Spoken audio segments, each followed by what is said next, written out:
Welcome and thank you for joining us in Season 3 of the Religion Podcast, where a rabbi and a reverend walk into a podcast and talk real about religion.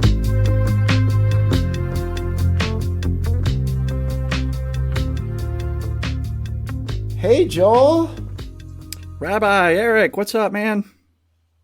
Oh, it's good to see you, man. I apologize to you and our maybe 12 listeners. Last week was an incredibly busy week, and I think I texted you in a panic saying, I can't do it today. I just can't do it. But we are back today. You're wearing your Atlanta United jersey, I see. No. Manchester United. Oh, God. Oh, wow. You could have said yes. No one would have known. I got to correct it. Today is Champions League Wednesday, so Manchester United play today. This weekend is the opening match for Atlanta United, so I'll be wearing it on Sunday. You must be after worship. You must be sad about that. I am a little. It's going to be 70,000 people, but I have some great friends who are using our seats, and they'll enjoy the story. Oh, that's good. And you should know, we have more than a dozen people that are enjoying this. I've told you. Like, it's... You know what?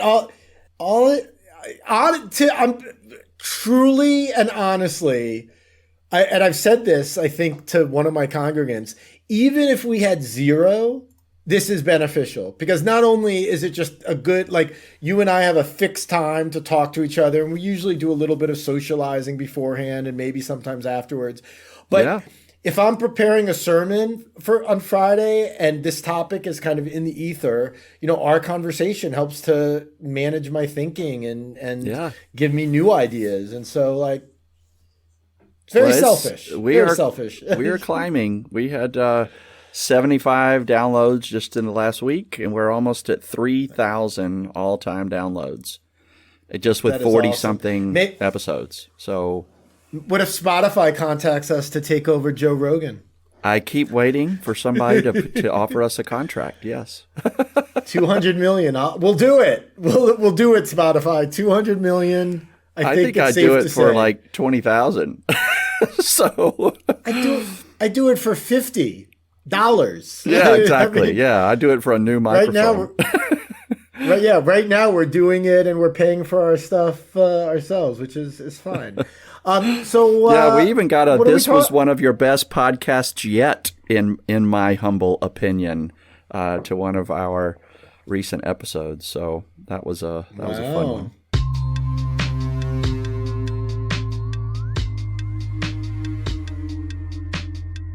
Well, what are we talking about today, Joel? Do I get to go first? I think I went first last time, if memory serves. I'm good with that. So I don't know. I'm guessing you probably have, but there's a couple in Tennessee, Elizabeth and Gabrielle.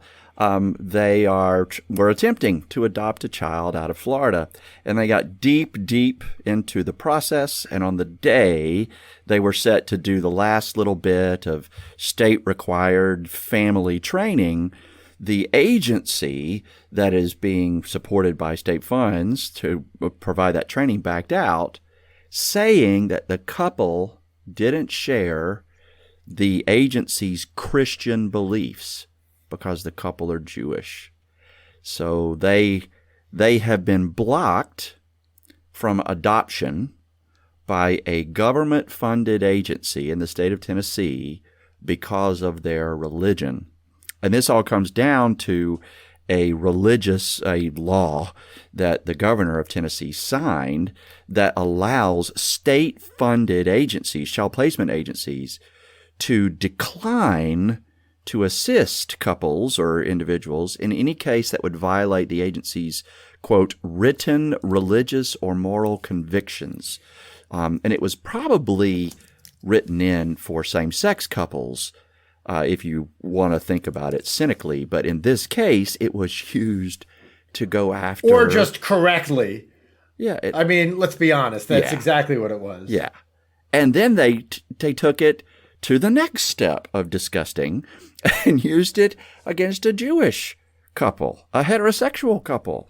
And I am just flabbergasted that that this is still a reality. And So I bring it to you today and wonder, have you heard about this? And how are you feeling about this? Is the Jewish community talking about this? So my first response is somewhat personal in that, it's a small world, Joel. This is a congregant of mine. What? Yeah, well, it's the daughter of a congregant, but I've met her. I've spoken to her several times, and it's a daughter of a beloved congregant who, I may be one of our listeners actually, and it's a wonderful family. Not that that matters, but it just, from a personal perspective, it just makes it that much more painful. So this gentleman came to me, not the person who wants to adopt the baby, but that person's father came to me 6, 7, 8 years ago wanting to convert to Judaism. That's how I met this person. Was an exceptional conversion student. And this is an old, he's our parents' age. Talented in many ways, mensch of a guy, funny, nice, smart. And after he converted, has been an unbelievably active member of our congregation. Actually, was on our board for quite a while on a number of committees. And he and his wife were actually supposed to go to Israel with us 2 years ago. And then because of COVID, they actually got stuck in England. They still tried to go, but then they couldn't get from England to Israel. All of this is to say that they spoke to me, this is probably 2, 3, 4 months ago, saying, our daughter is having some issues adopting a child. Would you mind speaking to her? And this is when I learned of this situation. And since then, they've gotten the ACLU involved, which is the absolute right organization for this. And so it hits home in the fact that it's particularly a Jewish family that's being denied the adoption. And it hits home because I know the prospective mother. I haven't met the father, but everything I know about him is that he's a wonderful human being. But this would upset me. You brought up a same-sex couple trying to adopt. It would upset me in a similar way, if not as personally. But yeah, it's ridiculous. And I want to be clear. It's ridiculous because it is a state agency. If it was a Christian organization that, adopted children to Christian families, I would have no problem with that. They have just like, you are a church that caters to a particular branch of Christianity and me with a particular branch of Judaism. Like that's what we do. But that's not what the state does. To me, this is classic First Amendment privilege of a religion. To say they are not, quote unquote, Christian values or whatever sort of, term they're using is a violation to me of the First Amendment. And I know you agree, but I just it's so. What made you pick that for today? Well, I scan it, right, and I always look for church or religion or culture or politics items, and I typically don't use them just to find things for this podcast, but I just like trying to see how our country, how our world is doing issues of culture and community and faith and politics. Because, a lot of times in church, maybe this is true for you in synagogue, people tell me, well, you got to keep the politics out of church. And what I have to tell them is actually no, based on Jesus, politics and church are all on top of one another. And what we believe about who God is and how God wants us to do community, that not only affects how we do community at synagogue or at church, it affects how we do community everywhere. So we are asking all of our community organizers / politicians to do things in a way that look more holy and just and righteous. So to look at this weird little one, it's one of those church and state moments, and I tend to be attracted to those debates. So what's interesting is it's a Methodist home and it attached to a Methodist church, and they say things in the piece that they they try to find parents/caregivers that will match their views and opinions on these things. And if they don't, they just refer them out to somebody who will. And I think the case is going to be that the state partners with a lot of different agencies of a lot of different faiths. And so the Jewish couple just picked the wrong agency to help them find a child. And I without knowing it, of course. Yeah, right. Well, it is the Methodist home. Like, they probably could have caught that, but well, yes, but in terms of without knowing that there'd be these difficulties, like they weren't looking for a fight. In other words, they were looking to adopt a baby. Perfect. Yeah, and where I left off was that I don't think it should be on the parents to self-censor which agency they choose to partner with, knowing that they're all state-funded. The parents should be able to go to any one of them and get the same equal fair treatment. But what's happening is the government is trying to allow these agencies freedom of religion in a discriminatory way, as opposed to protecting the freedom of religion of the parents that their agencies are supposed to serve. Yes, absolutely. And again, I know you agree with this, but it's like, what? I like sometimes we want to know, like, what's behind the policy, right? Like, what's behind the rule? What's the goal? Or, like, do they really think that an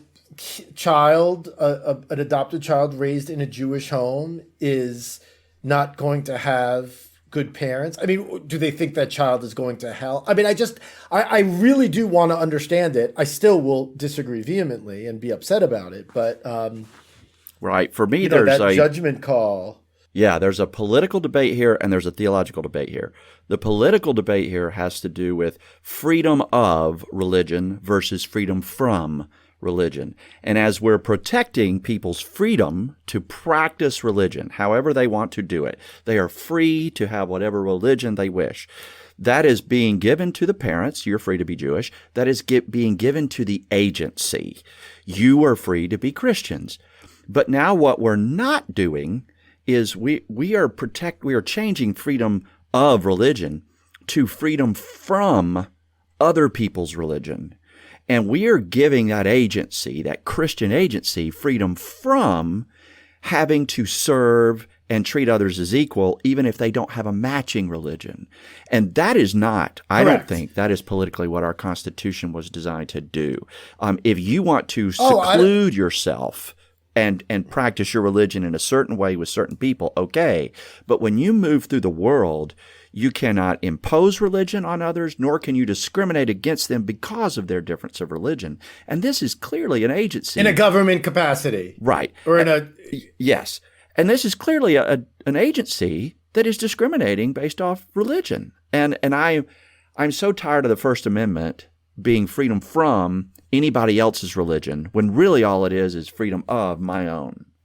Yes. Yeah. It's the same thing to me remember after same-sex marriages became federal law, the clerk in, I want to say Kentucky, Alabama, refused to give someone a wedding license. Yeah. And it's like, you can be, I have a similar kind of stance on abortion, in that you as a person can be vehemently against abortion for you and your family and still be pro-choice from a legal perspective. I don't know many people who are, but you can be. That's not a disconnect for me. Yeah.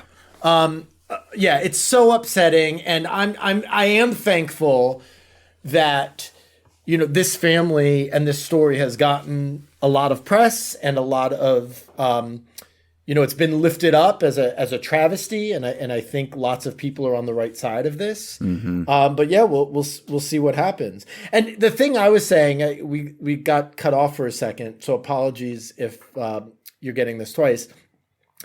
Is they also weren't looking for a fight. Like, in other words, they weren't going to this agency knowing that they'd say no, and then so that they could contact an attorney. They are loving parents that want to raise a child. Mm-hmm. And even though that may not make a legal difference, that makes a difference to me anyway. Yeah, I'm on board with you on that. And you can tell just by the way they are talking, in their interviews, the way they responded, they really just thought they were about to adopt a kid who needed loving caregivers and had some issues, but they saw his face and his smile and they read his story and they said yes. And it wasn't going to be easy. It was going to be hard, but they said yes, and they were going for it. And the agency cut them. In that situation, like you brought up the person who worked for the state whose personal religion doesn't jive with same-sex couples. Okay, but you're in a government position where you're not allowed to discriminate on others based off of that personal religious belief. Well, she did. She used the government as a tool to enforce her religious option onto others. And that's not what is protected in the Constitution. It's freedom of religion. You can't impose it out through the government onto others. And the way we're getting that upside down now is really bothering me as a religious professional, because Christians are doing it. We're the ones in power. We're like the white folks of religion in America, and we have all the power. Dang it! And we're pretending like if we are having to share equal space with other religions, then that is somehow oppressive of us, and that is not it. The theological one. Oh, I know. The theological one. Jesus was a Jew, people. Come on. Like Joseph and Mary, right, were Jewish. And the baby that they had, that Joseph adopted, was a Jewish baby. So when a Christian is in any way against Jews, they are against their own Lord. And the hypocrisy of that should make them gag on their communion wafer. It is so sad to watch how they just miss that instantaneous, obvious connection. And I don't know how to lift that up for somebody. Yeah, absolutely. Absolutely. Okay, enough about... I'm glad you brought that one up. enough about Tennessee bigotry. Let's move on to something different.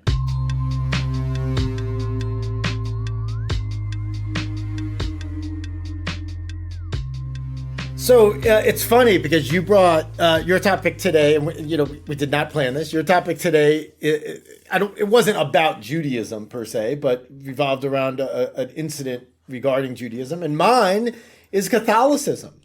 So there was a story last week. The one I have in front of me was published on Valentine's Day, that a Catholic priest resigned from his position after it was discovered that he had used the wrong words in the ritual of baptizing the hundreds of people that he had baptized through his career. And what he did, and I don't know if you know kind of this ritual more specifically. I mean, I just know what I've read here, but apparently in a Catholic baptism, there is a line where there is the phrase, "I baptize you," from the priest.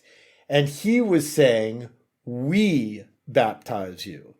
And that one word, incorrectly used, which some could argue is more inclusive, caused the church to kind of, have an investigation of sorts. And he resigned. And he wrote, he deeply regrets the mistake and will step down from the pulpit in order to dedicate my energy and full-time ministry to help heal those affected. And aside from being kind of heartbroken, because this absolutely seems like, what we would call an honest mistake, not a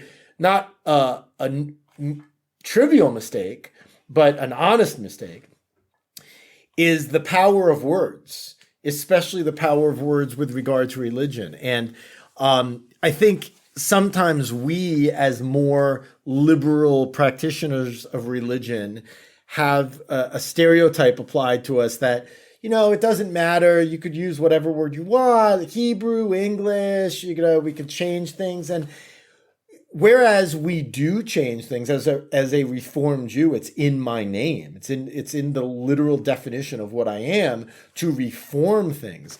But I have a deep respect for the power of words and the specificity of ritual. I can't think of anything in Judaism that has a parallel like this, where if I were to say a wrong word at, a baby naming or a bar mitzvah or a wedding, that anything, I would be defrocked, so to speak, or asked to resign. Certainly for doing something inappropriate, God forbid, but, or unethical, but that's very different than this. And so, on the one hand, my heart aches for this guy.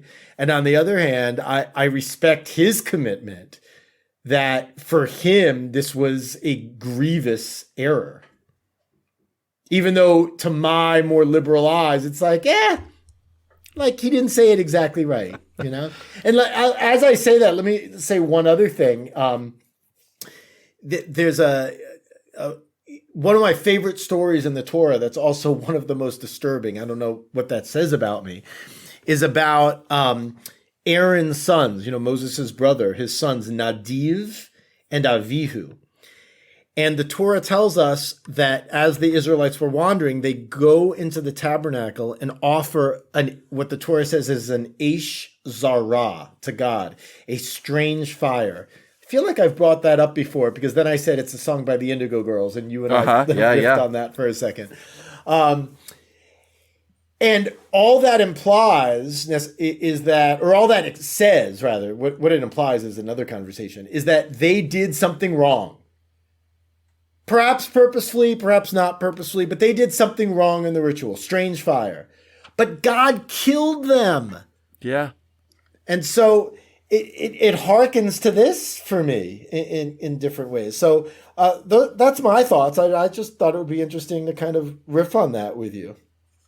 Yeah, I'm glad you brought that one up. I've had this conversation with some others around me in awareness, that this is going on. In our standard suggested liturgies, it is I. You say so-and-so first name only. You don't say their last name. I baptized you in the name of the Father, Son. But let's play with for a minute what the theological difference is between using first, second, or third person. I baptize you. It sounds like the priest or pastor has the power to do baptism. And it sounds like that may have been given by a chain of command from God through Jesus to Peter, down through popes and archbishops and bishops and priests in the Catholic Church. And so to maintain the Catholic chain of command, it is really important that the priest say I.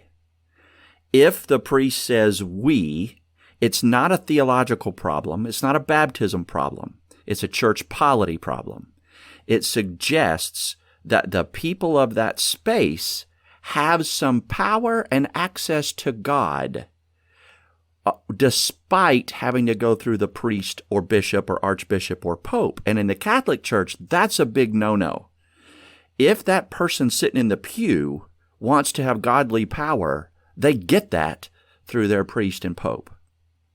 And that's been maintained for a really long time. So his mistake isn't a mistake of representation of God and isn't a mistake for that infant he baptized. It's a mistake for the Pope and all the boys who are maintaining Vatican power. At which point, when he apologizes to everybody, right, it's almost like one of those hostage letters where you realize he's being told what to say by all the guys that are upstream from him all the way to Rome, and being suggested, hey, pal, if you say we baptize, as in we the congregation baptize, you undermine your own authority and all of our authority, and you give the people a little too much priesthood. Now, I am from the Reformed tradition, and we have a base theological doctrine, priesthood of all believers, meaning everybody's chief priest is Jesus. And I don't have to go through any pope or anybody else to have access to God. If God is doing something in my life, God is doing it, and it isn't mediated by anybody else. I check with my community is this God, y'all? I don't know. It kind of feels God. I don't know. And they tell me. But sometimes the community gets it wrong, and sometimes the community gets it right. So in the Catholic world, that word is a big mistake, but not for theological reasons, just for power reasons. In my world, that word is nothing. And that's not a conservative liberal thing. And it's not a theological thing. It's what's called a polity thing, how church is structured or organizes itself. And it grosses me out that the greater church punished this priest and he had to resign and he had to apologize. But in their polity, makes total sense. So I think you explained that really well of what, I'll use the loaded word here, what the sin here is. That my only question is, isn't it theological in the sense of a person in Catholicism, a person needing a priest as an intermediary for certain things? Isn't that a theological discipline's not the right word, but isn't that theological in nature?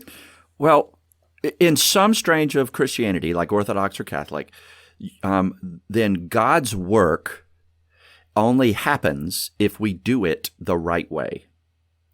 So whatever God is doing in the world, it is mediated through us, and it's only God if we say the right word and use the right stuff, and we bless the water in the right way, and we broke the bread in the right way.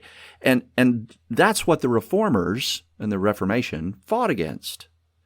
Like, sometimes we, even if we do our very best to do it perfectly, we're still sinners, and we still saying every word we say and every act we take with some sin, which means it's not holy because of us. It's holy because of God behind us, despite us. Meaning that in my theology, when I and the congregation come together and we witness the baptism of a child, we don't really believe that I am baptizing the child, or we, the congregation, are baptizing the child. We believe the child is being baptized by the grace of God. And my solution to this is it shouldn't be first person, I baptized, nor should it be third person, we plural, first person plural, we baptize. It should be second person. You are baptized. And who is the subject? Who did the baptism here? God did. All we know is you are baptized. We believe that for you. And I didn't do it, right, and we didn't do it. God did it. But you, young one, are baptized.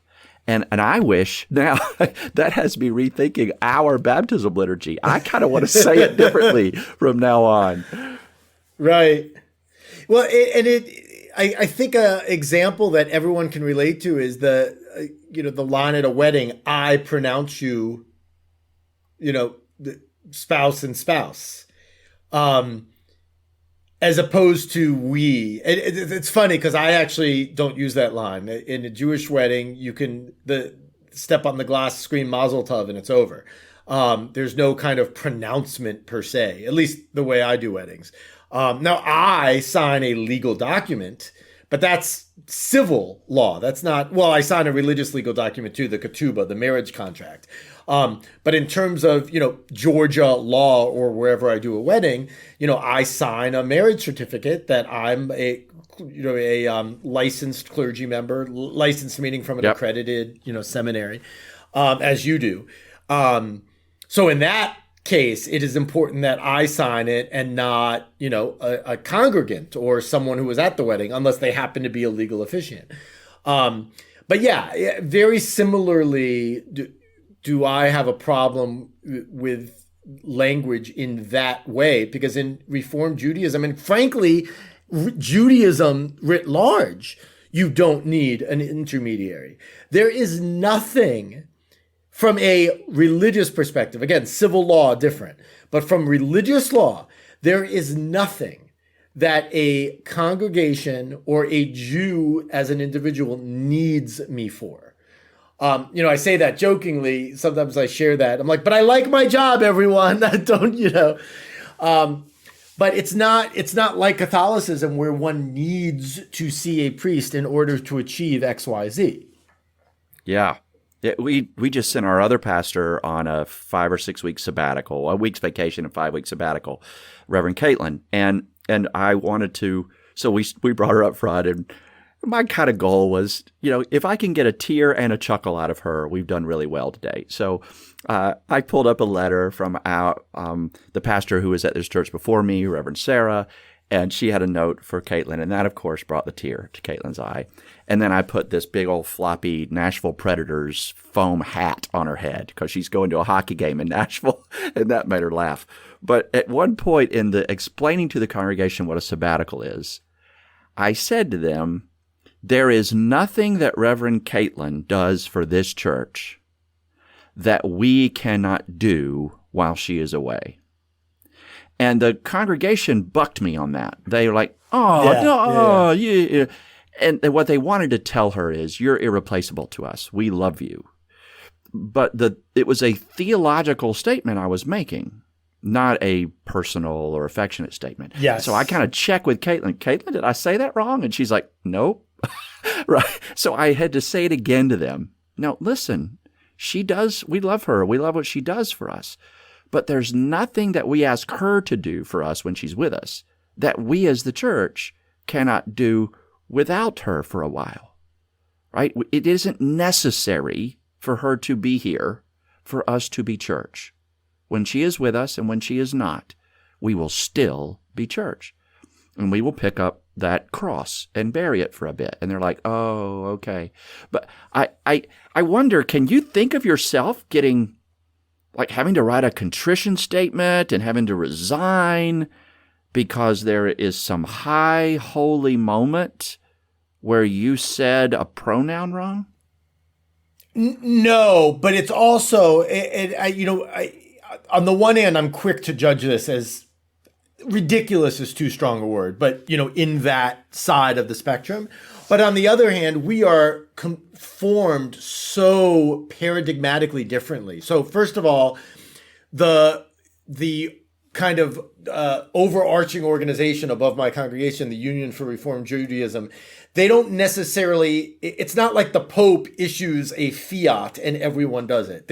It's just a completely different setup than that. Yeah. One. And two, there's not, the closest that would come to that would be, so like the what's known as the watchword of our faith, the Shema, is a prayer that if every Jewish person knows one prayer, whether they go to synagogue or went to Hebrew school, it's the Shema. It's very short. It says, "Hear, O Israel, Adonai is our God, Adonai is one." It comes from the beginning of Deuteronomy. If I had a service, I was to mispronounce that prayer, people would notice. Mm-hmm. They'd be like, that's odd. Rabbi Linder, he's the rabbi. He messed up that prayer. But it wouldn't be, so it would be bad in the sense of I should know better. And what was I doing? Yeah. But not from any sort of kind of legalistic Jewish law perspective. It would very much just be he screwed up, and perhaps badly. What if you didn't say Adonai?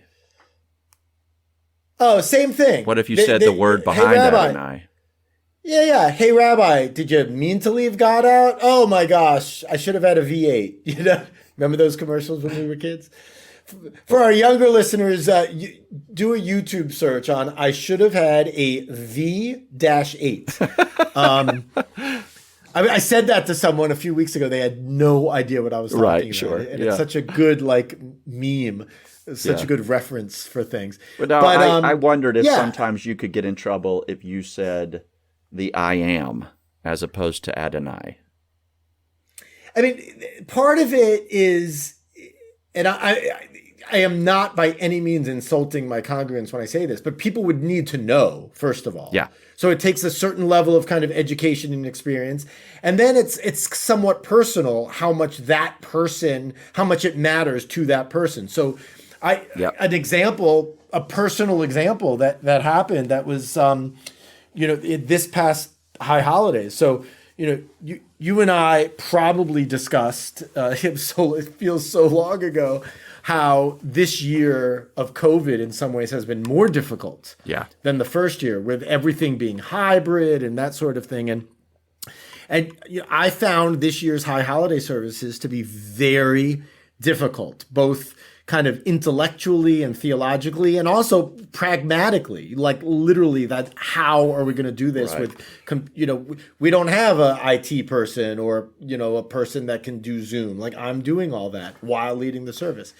All that is to say, at the very end of Yom Kippur, my mind starts to go a little bit. It's also a fast day. You probably know that. And I neglected to blow the shofar at the very end of the service, which you're supposed to do. Some people noticed and said, "Hey, Rabbi," and were very kind about it. Did you forget to blow the shofar? Oh my gosh, I did. I am so sorry. Oh, no big deal. Or, just wanted to know if, like, people, just like when you watch a movie, people want to know if there's a method behind it, right? And sometimes there's no method. But one person in particular, who was actually not a congregant, but a guest of the congregation, was furious about it. And for that person, that was an incredibly important part of the service. And whereas I thought to myself, that person may not have approached me the best way, or, to focus on that one particular thing outside of the context of everything seems a little harsh. For that person, that was really important. And, you and I in our own prayer lives or ritual lives probably have those things that are super important and meaningful to us that aren't necessarily for others. And so, I get that as a worship leader. But again, totally different than the scenario, with this priest. It tells you a lot about somebody's or a group's theological armor by how much they protect the chinks in it. So that person, right, it's okay, you said that wrong or you put that out of order or whatever. He may or may not react. You leave out the blowing of the ram's horn and, oh my gosh, that's a big deal, right? So that it tells you something about that person more than it does about anything else. And I think this Catholic priest issue, it tells you something about the Catholic structure more than it does about God or baptism.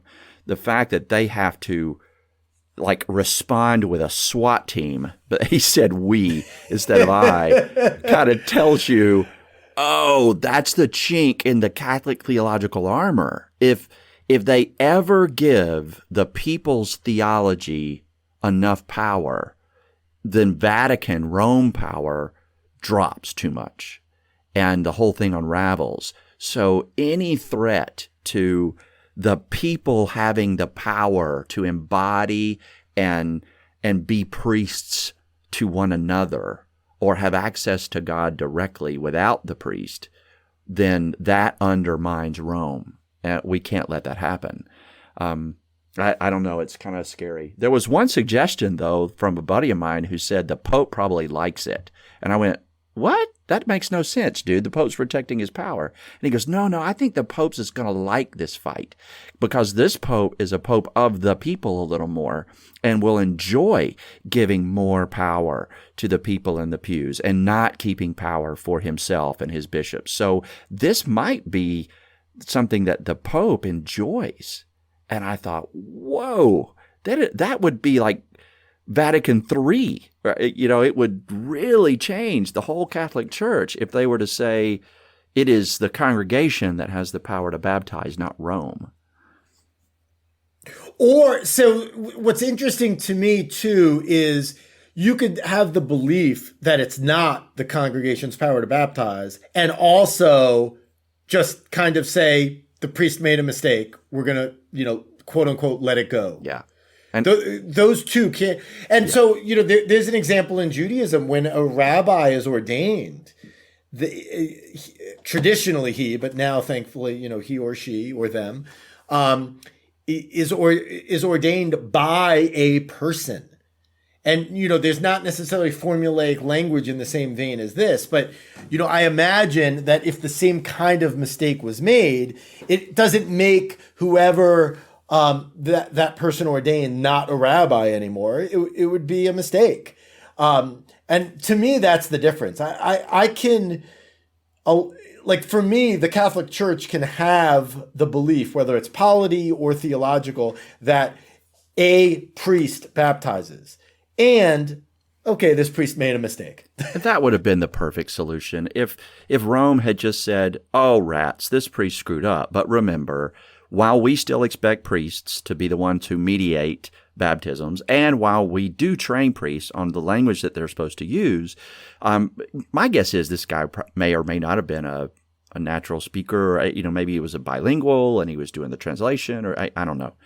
But they had the opportunity right there to say, but behind it, God baptizes. And those baptizes are not defunct because a priest used the wrong pronoun. That God still did it, and this priest will be corrected and reprimanded and apologized, and we'll send everybody that he baptized a note saying on behalf of the Vatican, yes, you are still baptized by God, and here's a Pope's signature on it in order to maintain that authority without having to undermine the ritual just to protect Rome power.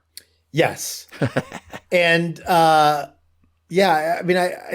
I think it's fascinating. I think you and I could talk for even longer about this. Yeah, it'd be fun. I'd be curious what listeners think about it too. It's also a story that I think it's easy to have an opinion on, because it's kind of, it's an easy to understand story. And I think whether you're religious or not, and regardless of what religion you are, I think there's an opinion there, and we'd be curious to hear it.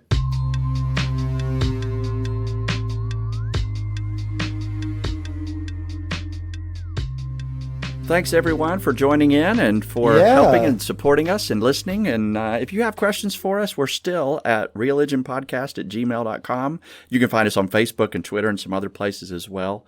And in the show notes, you find ways to tap me or Eric individually or to tap our congregation. So let us know what suggestions you have for future topics.